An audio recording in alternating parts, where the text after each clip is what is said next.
బట్టతలతో బాధపడుతున్నారా? ఆధునితనమైన పద్ధతిలో hair transplantation చేయబడును. Face clinic, Hyderabad. నమస్తే, వెల్కమ్ టు సుమన్ టీవీ. నేను విష్ణు. ప్రస్తుతంతో పాటు certified financial planner Ram Prasad గారు ఉన్నారు. వారితో మాట్లాడదాం. సార్ నమస్తే. సార్ రామ్ ప్రసాద్ గారు. నమస్తే అండి. సార్ రామ్ ప్రసాద్ గారు, ఒక లోయర్ ఇన్కమ్లో ఉన్న ఒక పర్సన్, అంటే ఒక మధ్యతరగతి పర్సన్ నెలకి ఒక 1000 రూపాయలు కనుక ఇన్వెస్ట్మెంట్ స్టార్ట్ చేసుకుంటే ఒక 40 years పాటు, సో నేను దీన్ని ఎస్ఐపి క్యాలిక్యులేటర్లో ఒకసారి నేను ఇంప్లిమెంట్ చేసి చూస్తా. నెలకి 1000 రూపాయలు 40 years ఇన్వెస్ట్ చేస్తే ఎంత వస్తుంది ఏంటనేది ఒకసారి నేను చూసి మిమ్మల్ని అడుగుతాను. అసలు రిటర్న్స్ ఏంటి, ఎలా ఉన్నాయి ఒకసారి. ఓకేనా? నేను కూడా ఎస్ఐపి క్యాలిక్యులేటర్ వాడుతున్నాను.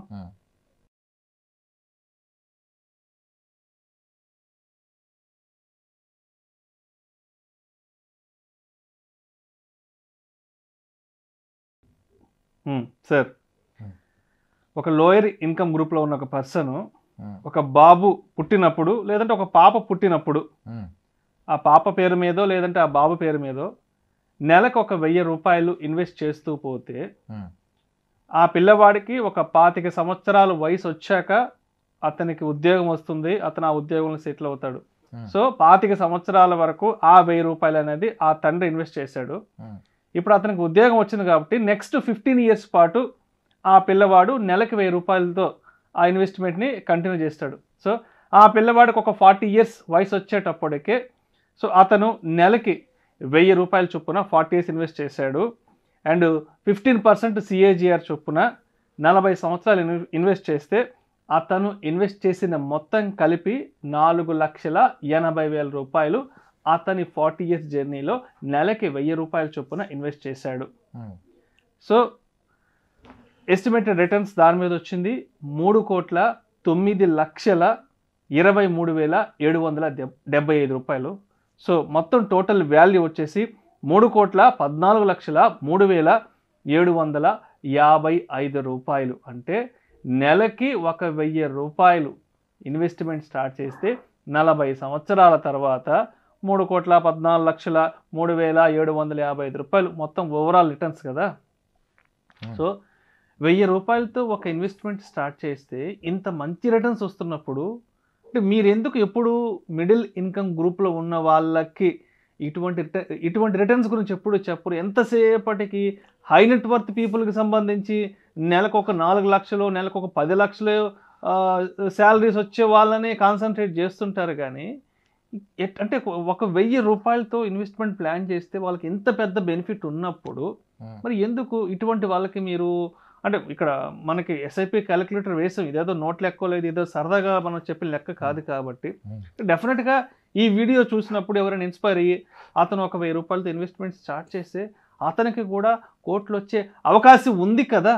చిన్న చిన్న ఉద్యోగాలు చేసుకునే వాళ్ళు నెలకు ఒక 20,000, 25,000, 30,000 సంపాదించే వాళ్ళ గురించి ఎప్పుడు ఆలోచించడం? మీరు చెప్తాను, ఆగండి సార్, మీరు మరీ సీరియస్ అయిపోతున్నారు క్వశ్చన్లో. ఎందుకంటే కింద కామెంట్స్ లో కూడా చాలా మంది చెప్తున్నారు, రామ్ ప్రసాద్ గారు ఎంతసేపటికి 5 లక్షలు 10 లక్షలు జీతాలు వచ్చే వాళ్ళకే సలహాలు సూచనలు చెప్తుంటారు, కానీ పాప మిడిల్ ఇన్కమ్ గ్రూప్ ఉన్న వాళ్ళని అసలు ఈయన కన్నెత్తి కూడా చూడరు అని చాలా మంది అడుగుతున్నారు.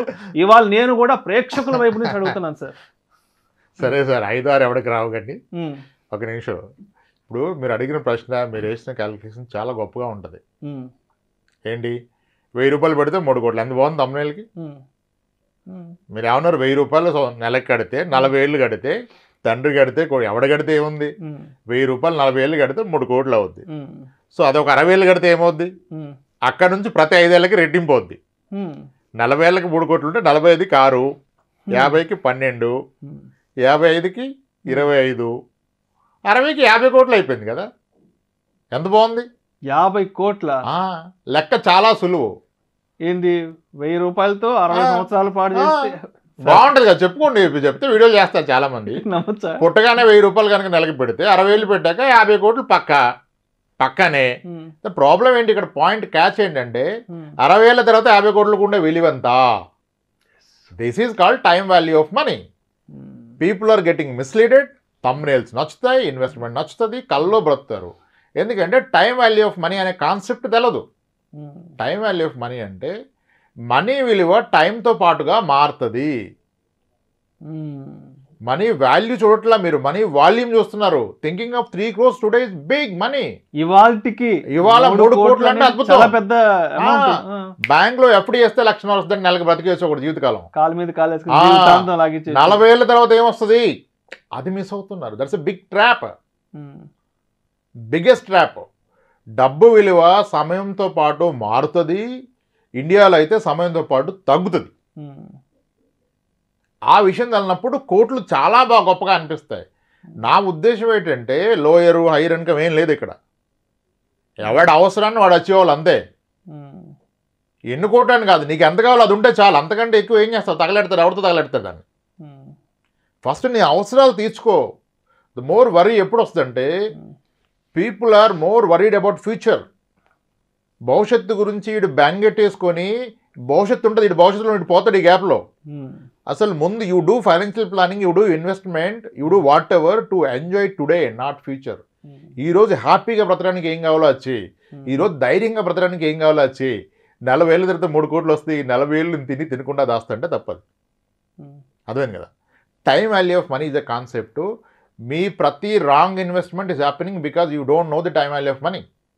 అది తెలిస్తే మీ తప్పు ఇన్వెస్ట్మెంట్ జరగదు, ఒకడు మిమ్మల్ని తప్పుగా మిస్లీడ్ చేయడు. ఇప్పుడు ఈరోజు మీరు లక్షలంటే అందరు కోపాలు వచ్చేది కానీ 50,000 జీతాలు ఉన్నారా? 35 ఏళ్ల వయసులో 50,000 జీతాలు ఉన్నారా? ఉన్నారు కదా.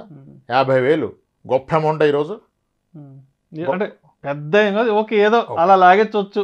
ఓకే, కానీ ఇదే వ్యక్తి ఈరోజు 35 ఏళ్ల వయసు ఉన్న వ్యక్తి 50,000 రూపాయలు సంపాదిస్తున్న వ్యక్తి, అతనికి 20,000 ఉన్నప్పుడు డిగ్రీ ఫైనల్ ఇయర్లో ఉన్నప్పుడు అతని డ్రీమ్ శాలరీ ఎంత తెలుసా? ఆడి కల్లో గొప్ప జీతం ఎంత? 50,000 కాదు, 20,000 వస్తే అద్భుతంగా బ్రతకొచ్చు. 25,000 వస్తే ఇంకేం కావాలనుకున్నాడు. ఈరోజు 50 వస్తే ఏమర్థమైంది ఆయనకి? ఏమి అవదరా శాలరీ కాదు అని అర్థమైంది. నేను కూడా ఒక 10 years బ్యాక్ హైదరాబాద్కి వచ్చిన కొత్తల్లో ఇదే బంజారా హిల్స్ నడుచుకుని వెళ్తుంటే అనుకునేవాడిని, 50,000 జీతం కనుక నాకు గాను వస్తే ఈ కనిపించే బంగ్లాల్లో, ఈ కనిపించే విల్లాల్లో ఏదో ఒక ఫ్లాట్లో నేను కూడా ఉంటానని 2010, 2011లో హైదరాబాద్కి వచ్చిన కొత్తల్లో నేను కూడా ఇమాజిన్ చేసుకునేవాడిని. బట్ ఇప్పుడు 50,000 అనేది నథింగ్ అసలు. గత వీడియోలో కూడా ఏదో వీడియోలో నేను చట్నీస్లో బ్రేక్ఫాస్ట్ అందరూ ఆయన కోపం వచ్చింది, కామెంట్ పెట్టాడు, అంత చిల్లరగా మాట్లాడదు మీరు చట్నీస్లో బ్రేక్ఫాస్ట్. అదే జరుగుతుంది. ఇప్పుడు ఒక విషయం చెప్తాను sir, time value of money taluka mislead అవుతాం.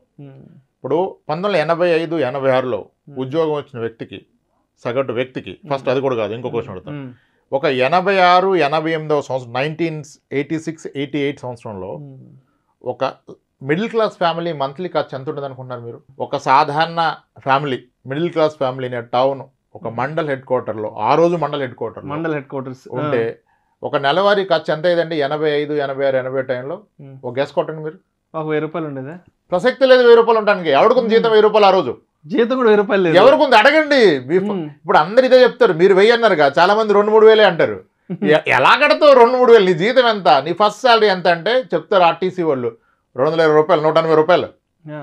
టీచర్ శాలరీ ఎంత? విత్ ఆల్ అలవెన్స్లో కలిపి 620 వచ్చేది నాకు అంటాడు. మరి నీ జీతం 500 ఉంటే 1000 రూపాయలు, 2000 ఎలా ఖర్చు పెడతావు? This is called time value of money. ఆ రోజు ఒక వ్యక్తి, ఒక గవర్నమెంట్ ఉద్యోగి యావరేజ్ సరాసరి జీతం 400, 500, 600. ఒక గెజిటెడ్ ఆఫీసర్ టు డ్రా 1300, 1200, 1000 రూపాయలు. 35 years బ్యాక్, 40 years బ్యాక్ దగ్గర. Okay, 36 years, 87, 86. అంటే ఆ రోజు అద్భుతమైన బ్రతుకు బతకడానికి నెలకు 500 చాలు.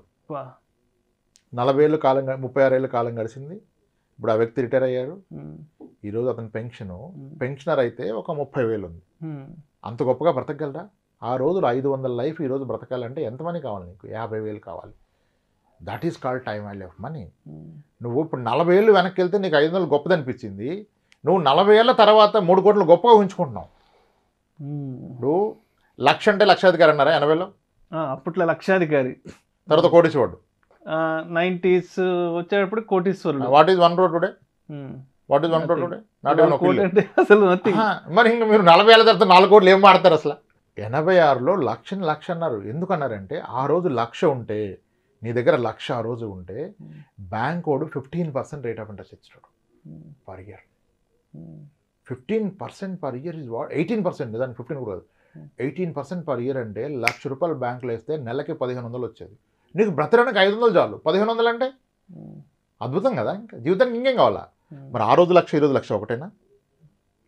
This is called time value of money. అది తెలవనప్పుడు ప్రతి ఇన్వెస్ట్మెంట్ రాంగ్ వెళ్తుంది, ప్రతి అజంప్షన్ బాగుంటుంది, థంబ్నెయిల్స్ బాగుంటాయి, రియాలిటీలో అక్కడ ఏం ఉండదు నీకు. మీరు చెప్తుంటే అంటే నాకు సంబంధించిన ఒక రియల్ టైం సినారియో గుర్తొస్తుంది. నెల్లూరులో మేము 97, 98 ఆ టైంలో ఒక మంచి ప్రైమ్ ఏరియాలో ఉండేవాళ్ళమి. మా ఎదురు సేల్కి పెట్టారు 3 లక్షలు అనమాట. ఇది 97, 98లో 3 లక్షలు. అది చెప్పాలంటేనే కాళ్ళు వణికేటి. ఎవరైనా చుట్టుపక్కల అడుగుతారు కదా, బయట సేల్ బోర్డు పెట్టుండేవాళ్ళు కదా, ఎంతండి అంటే 3 లక్షల. అమ్మో 3 లక్షల, 3 లక్షలు పెట్టి అసలు మనం ఏడ కొంటామండి? అసలు 3 లక్షలు నోట్లో ఉచ్చరించడానికి కూడా అసలు మనకి అర్హత లేదు అన్నట్లుగా ఉండేది 97, 98లో. సార్ 1994లో హైదరాబాద్లో top most builder flats are at 5 lakhs, 6 lakhs. Top most builder 3 BHK flats. So that's called time value of money. Yeah, coming to ప్రాక్టికల్గా జనాలు ఇప్పుడు కొన్ని పాలసీలు వచ్చాయి, గ్యారంటీడ్ ఇన్కమ్ పాలసీస్. మనం కూడా చేసాం ఒక వీడియో. ఓకే, ఇప్పుడు ఒక పాలసీ టిపికల్గా ఎలా ఉందంటే, మీరు ఎవ్రీ ఇయర్ 5 lakhs కట్టండి, 12 years కట్టండి, 1 year హాలిడే. అన్ని ఇన్సూరెన్స్లు ఉన్నాయి, ఒకడు ఆడిట్ అనేం లేదు. 1 year హాలిడే. నెక్స్ట్ ఇయర్ నుంచి 14th year నుంచి మీరు కట్టిన 5 lakhs ఎవ్రీ ఇయర్ మీకు ఇస్తాను ఫర్ ద నెక్స్ట్ 30 years. అక్కడి నుంచి 30 years తర్వాత మళ్ళీ మీరు ఇప్పటిదాకా కట్టిన అమౌంట్ ఇస్తా అంటే అద్భుతం కదా. ఆయన ఏమంటాడంటే, సార్ మీరు కట్టేది ఎంత సార్? 12 నెలలకు 60 లక్షలు, మీకు 60కి 60 వస్తుంది కదా సార్ ఎవ్రీ ఇయర్. ఇంకా పెన్షన్ కదా సార్, ఇంకేంటి సార్, సంవత్సరానికి 5 లక్షలు వస్తే ఇంకా తిరుగుందా సార్, హ్యాపీగా రిటైర్మెంట్ అయిపోద్ది అంటాడు. నిజమే, కానీ ఈరోజు నీకు ఏదైతే సంవత్సరానికి 5 లక్షలు, సరే 6 వేసుకోండి రౌండ్ ఫిగర్ కొరకు, 6 లక్షలు వేసుకోండి, సంవత్సరానికి 6 లక్షలు వేసుకోండి, ఓకే, నెలకి 50,000 కదా. తర్వాత నీకు నెలకి 50,000 పెన్షన్ స్టార్ట్ అయిపోయింది అన్నాడు. ఇక్కడ మనం మిస్ అయ్యేది ఏంటంటే, ఈరోజు నెలకి 50కి 14 ఏళ్ళ తర్వాత నెల 50కి తేడా ఉందా లేదా? Inflation 7% is what. ఎవ్రీ 10 yearsకి రూపీ వాల్యూ సగం అయిపోద్ది. 13 ఏళ్ళ తర్వాత నీకు 50,000 ఇస్తానంటే ఈరోజు లెక్కలో వాడు 20,000 ఇస్తున్నాడు. నెలకి 20,000కు నువ్వు బ్రతకగలుగుతావా? మీరు అనుకుంటున్నారు 50 అంటే బ్రతికి వచ్చి ఇంకేముందో ఊరు వెళ్ళిపోతాను, ఊరు వెళ్ళిపోతే బ్రతు రేటు 20,000కి. సో అది కూడా ఏంటి, అదే కంటిన్యూ అయిపోతుంది కదా నెక్స్ట్ 30 years. నీకు 13, 14 ఏళ్ళ తర్వాత 50,000 అంటే ఈరోజు 20. మరి అదే 50 ఉంటే ఇంకో 10 ఏళ్ళు పోయాక ఈరోజు 10,000. 10,000కి బ్రతకలేం కదా. ఇది మర్చిపోయి మనం కొంటున్నాం, ట్రాప్ అవుతున్నాం. అది ఏ ఇన్వెస్ట్మెంట్ అయినా, మ్యూచువల్ ఫండ్ అయినా, ఇన్సూరెన్స్ అయినా, ఏదైనా, ఈవెన్ హెల్త్ ఇన్సూరెన్స్ అయినా అదే కదా సార్. మీరు తీసుకోండి పాలసీలు అంటే 10 లక్షలు సరిపోద్ది అంటాడు. ఈ రోజు కాదు నువ్వు తీసుకుని భవిష్యత్తుకి, భవిష్యత్తులో 10 లక్షలు ఏ అవసరం కన్నా సరిపోద్దా? అంతే కదా. అది time value of money concept తెలుసుకుంటే, ఇప్పుడు ఈరోజు 10 లక్షలు ఉన్నా, 10 ఏళ్ళు ఆగి 10 లక్షలు ఉన్నా, ఏది కావాలి మనకి? ఈరోజు 10కి చాలా విలువ ఎక్కువ. మరి 10 ఏళ్ల క్రితం 10 వేరు. This call time value of money. అందుకే నేను ఆ కోట్లు మాట్లాడటం ఇష్టం ఉండదు. అసలు నీకు అప్పుడు ఎంత కావాలో రియలైజ్ చేయి. ఆ రోజు నీకు ఎంత కావాలి, దేనికి అంతదైతే చేయి. ఇంకా అది నీకు 2 కోట్ల, 3 కోట్ల, 30 కోట్ల ఇమ్మెటీరియల్, నీకు ఏం కావాలో దాని కొరకు పెట్టుబడి పెట్టు. నెంబర్స్ కొరకు కోట్లు అని పెట్టక, ముందు ఇవాళ వచ్చిందంతా సాటిస్ఫైగా బ్రతకాలి. భవిష్యత్తు గురించి ఏం కావాలో తెలుసుకొని అది అవ్వడానికి ఎంత కావాలో అంత పెట్టు. 1000 పెడితే 3 కోట్లు, మరి 3,000 పెడితే 10 కోట్లు అయిపోయింది కదా మీరు చెప్పిన లెక్కలో. 3,000 అందరం పెట్టగలంగా, కానీ 10 కోట్లకి ఏమొస్తుంది 40,000 తర్వాత? అంతే కదా. That's the point we are missing sir. కోట్లు మాడడం బాగుంటుంది, ఇట్స్ నాట్ ట్రూ. నీకేం కావాలి అసలు? ఒక వ్యక్తికి తెలుసా 30 ఏళ్ల క్రితం, సరిగా 30 ఏళ్ల క్రితం 1994లో ఒక elite family use to spend 1,000 rupees per month. అంటే మేబీ ఎలైట్ కాకపోవచ్చు, ఒక మిడిల్ క్లాస్ ఫ్యామిలీ 1000 రూపాయల్లో అద్భుతంగా బ్రతికారు 1994లో. సరిగా 30 ఏళ్ళు గడిస్తే ఈరోజు అదే ఫ్యామిలీ అదే ఊర్లో బ్రతకాలంటే పిల్లలు సెటిల్ అయ్యాక నెలకి 30,000 అవసరం. లాజిక్ ఏంటి? 30 ఏళ్ల క్రితం నెలకు ఎంత అయిందో ఈరోజు రోజుకి అంత అవుతుంది. Exactly sir. ఆ రోజు ఎవరు ఎక్స్పెక్ట్ చేశారు? అది చాలా ఖచ్చితమైన మాట చెప్పారు. నిజంగా ఆ రోజు ఎవరు ఎక్స్పెక్ట్ చేశారు? ఖర్చు ఇవాళ రోజు కూడా సరిపోవట్లేదు. సరే తప్పనిసరి అయితే ఏమంటే ఇవాళ ఒక బిర్యానీ ప్యాకెట్ తెచ్చుకుంటే 1000 రూపాయలు అయిపోయింది, రోజుకు అవుతుంది. This is what inflation is. Planning should factor all these things. My God, that is nothing but inflation. చదువు అయినా, పెళ్ళైనా, రిటైర్మెంట్ అయినా, విహారయాత్ర అయినా ఇది కదా మనం ఫ్యాక్టర్ చేయాల్సింది. అది వదిలేసి only numbers, absolute returns, double అయింది, ట్రిపుల్ అయింది, 10 రెట్లు అయింది, ఇవన్నీ ఏంటి పిచ్చి మాటలు అవన్నీ. పిచ్చి మాటలు సార్ అవన్నీ. ఇన్ఫ్లేషన్ అనే దానికి బెస్ట్ ఎగ్జాంపుల్ ఇదే. 94లో 1000 రూపాయల ఖర్చు, ఇవాళ 2024లో 30 నుంచి 50,000 రూపాయలు ఖర్చు. 30,000 వేసుకోండి సార్. అంటే 30,000 అనేది ఒక చిన్న టౌన్, ఇంకొంచెం బ్రతుకుతారు హైదరాబాద్లో కూడా 30,000కి. కానీ ఆ రోజు నెలకి 1000, ఈ రోజు రోజుకి 1000. ఇది ఇన్ఫ్లేషన్. ప్రతి 30 ఏళ్ళకి మీ ఖర్చులు కనీసం 30 రెట్లు పెరుగుతుంది. అది ఊహించుకోకుండా 40 ఏళ్ళకి 4 కోట్లు అంటే ఏంటి అది? What is it? It's a trap, big trap. Don't go by figures, numbers, జీరోస్లో ఏమి లేదు వాల్యూ. మనకి ఎప్పుడు కావాలి, ఎంత కావాలి, ఈ డెడికేషన్కి ఎంత అవుద్ది. ఈరోజు 30 లక్షలు లేదు 10 లక్షలు, మరి 10 ఏళ్ళ తర్వాత 20 లక్షలు, 20 ఏళ్ళ తర్వాత 40కి ఏం కావాలి అచ్చీవ్ నువ్వు. అది నీకు 20 ఏళ్ళకే కావాలి. ఇటు పుట్టాడుగా 18 ఏళ్ళకే కావాలి కదా ఆడికి. నువ్వెందుకు 40 ఏళ్ళకి మాడుతున్నావు? 40 ఏళ్ళకి ఆర్డర్ చేసుకుంటాడు. ఆడికి సరిగ్గా చదివిస్తే ఆడు దాన్ని చాలా సంపాదిస్తాడు. That's the point. అది మిస్ అవుతాం. లెంది అయిపోద్ది మన వీడియో. కానీ థ్యాంక్ యూ సార్. అది అందుకనే మనం కోట్లు మాట్లాడడం. Right sir. Thank you so much Ramprasad గారు. మొత్తానికి ఆడియన్స్ అడుగుతున్నట్టు, ఎందుకు రాంప్రసాద్ గారు ఎక్కువ హై నెట్ వర్త్ పీపుల్ని, అంటే వాళ్ళకే సలహాలు సూచనలు ఇస్తుంటాడు, మిడిల్ ఇన్కమ్ గ్రూప్ వాళ్ళకి ఎందుకు పెద్దగా ఆయన పట్టించుకోరు అనే ఆస్పెక్ట్లో audience point of view, audience వైపు నుంచి నేను ఈ క్వశ్చన్ అడగడం జరిగింది. చాలా చక్కగా మీ విశ్లేషణ తెలియజేశారు. Thank you so much sir. Right. Suman టీవీలో మీ పర్సనల్ అండ్ బిజినెస్ ప్రమోషన్స్ కోసం కింది నెంబర్కి కాంటాక్ట్ చేయండి.